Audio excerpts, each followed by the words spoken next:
అక్క హాయ్ అక్క. హాయ్. ఇప్పుడు మనకు మ్యాడ్ ఫర్ ఈచ్ అదర్ అని కూడా షో వస్తుంది కదా, అవును. ఆ షో గురించి మీ అభిప్రాయం ఏంటంటారు? అంటే నా పరంగా ఏంటంటే ఇప్పుడు పేరెంట్స్ అనే వాళ్ళని లోపల పెట్టడం ఓకే, కానీ ఇక్కడ పిల్లవన్న వాళ్ళని కూడా తీసుకెళ్లి పెట్టారు. అది ఎందుకు పెట్టారో నాకు అర్థం కావట్లేదు. అంటే ఏంటి ఇండైరెక్ట్ గా మీరు అని చెప్తున్నారా, లివింగ్ ని ఎంకరేజ్ చేస్తున్నారా అన్న ఫీలింగ్ ఒకటి వస్తుంది. మామూలుగా ఇప్పుడు లివింగ్ లో ఉండేసి చాలా మంది పెళ్లి చేసుకున్నారు, చాలా మంది విడిపోతున్నారు.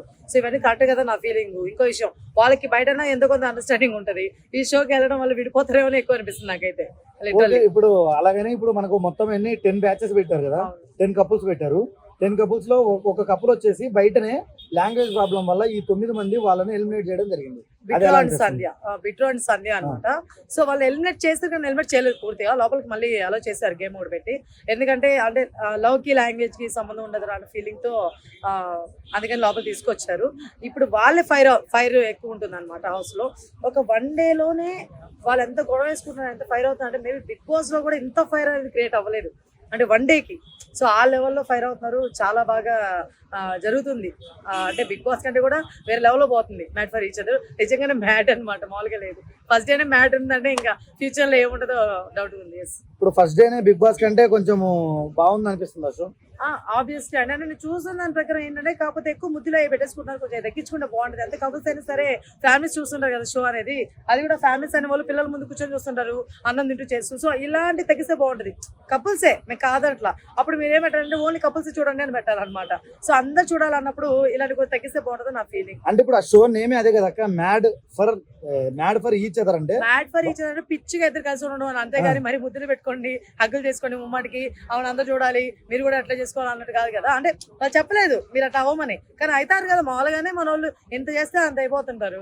అవసరం. ఇప్పుడు ఆల్రెడీ హరిత హరీష్ గారు ఆల్రెడీ స్టార్ట్ చేశారు బ్యాక్ బిచ్చింగ్. ఆయన బ్యాక్ బిచ్చింగ్ లో ఏమన్నారంటే, నేను నా పిల్లానికి చలి వస్తుందని చెప్పేసి కోట్ ఇచ్చాను అన్నాడు.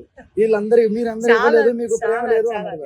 చాలా ఫన్నీగా అనిపించింది. అంటే నిజంగా నేను మాట్లాడేది అదే నువ్వు అర్థమై మాట్లాడుతున్నావు, అర్థం కాని మాట్లాడుతావు ఫీలింగ్ వచ్చింది. ఇప్పుడు ప్రతి ఒక్కరు ఆయనలాగే ఉండాలని కోరుకుంటున్నాడు, నాకు అర్థం కాదు. ప్రతి ఒక్కరు ఆయనలాగే ఉంటే ఇంకెందుకు మ్యాట్ ఫర్ ఈచ్ అదర్ నాకు అర్థం కాదు. ఎవరి వేలు వాళ్ళు ఉంటారు కదా, వైఫ్ అండ్ హస్బెండ్ అన్నప్పుడు, లవర్స్ అన్నప్పుడు.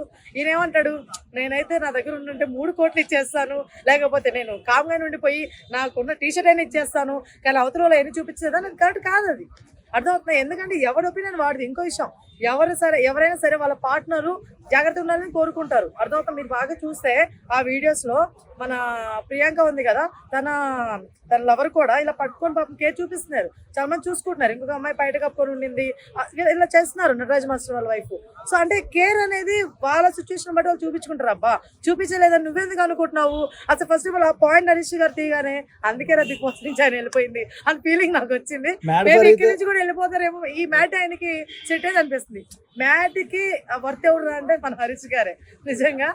అదే మాస్ మ్యాన్, కొంతమంది తెలియపోవచ్చేమో, అలియాస్ మాస్ మ్యాన్ అని. యాక్చువల్ గా బిగ్ బాస్ లో కూడా ఫస్ట్ కంటెంట్ క్రియేట్ చేసిన ఫస్ట్ వ్యక్తి ఆయనే. బిగ్ బాస్ సీజన్ 9 లో ఫస్ట్ మనకి ఏదైతే ఫస్ట్ వీక్ లో కంటెంట్ క్రియేట్ చేసిన వ్యక్తి ఆయనే. కానీ ఇప్పుడు ఈ షోలో కూడా కంటెంట్ క్రియేట్ చేసింది ఆయన బ్యాక్ బిచ్చింగ్ వల్ల. ఆ బ్యాక్ బిచ్చింగ్ ఆయన చేయడం వల్ల శ్రీముఖ్ వచ్చేసి దాన్ని రివీల్ చేసేసింది. అంటే బ్యాక్ బిచ్చింగ్ కాదండి, ఆయన చెప్పగలుగుతాడు, ఆయన ధైర్యంగానే చెప్పగలుగుతాడు. మా మాట అయితే నేను అన్ను బ్యాక్ బిచ్చింగ్ అని నేను అన్ను, ఎందుకంటే వాళ్ళ వైఫ్ దగ్గర షేర్ చేసుకున్నాడు ఫస్ట్, ఓకేనా ఇట్లా ఉంది అనేసి. మామూలుగా చెప్పాల్సి వచ్చే చెప్పేస్తాడు ఓపెన్ గా, ఆయన మీ వెనకాల మాట్లాడేసి ముందు ఇంకోలాగే మాట్లాడుతూ చెప్పేస్తాడు. కాకపోతే ఇక్కడ విషయం ఏంటంటే ఆ చలిది అనేది ఒకటి కానీ, లేకపోతే పాస్వర్డ్లు, నీ పాస్వర్డ్ నాకు తెలియాలి, నా పాస్వర్డ్ నీ తెలియదు, ఏంది ఇది నాకు అర్థం కదా, తెలిస్తేనే వైఫ్ అండ్ హస్బెండా, అది తెలిస్తేనే ట్రూ లవ్వా, ఇది కరెక్ట్ కాదు. సో అక్కడ కూడా నాకు నచ్చలేదు. అనోకరాజు వాళ్ళని ఈ మాట అన్నాడు అనమాట, మీరు పాస్వర్డ్ విషయంలోనే మీ ఇద్దరు తెలియదు అంటే మీ ఇద్దరి మధ్య ఏముంటది, మీది ఫేక్ లవ్ అయినచ్చేమో అన్నాడు.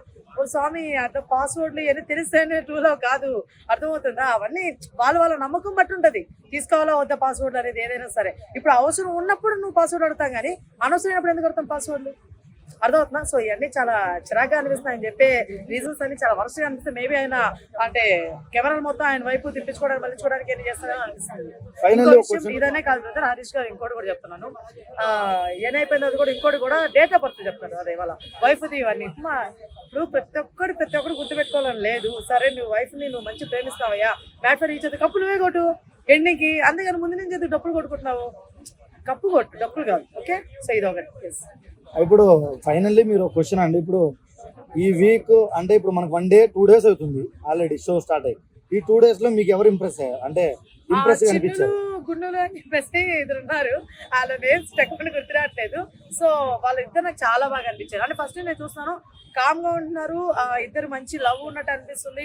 ఎవరితో గొడవలు లేవు. చాలా క్లీన్ గా ఉన్నారు ఇద్దరు కూడా. నాకు వాళ్ళిద్దరు చాలా బాగా అనిపిస్తారు. పేరు మిగతా వాళ్ళందరూ అంతంత మాత్రం అనిపిస్తున్నారు. సో ఇంకో పేరు ఉంది మనకి శాండ్రా అని చెప్పేసి ఉందన్నమాట.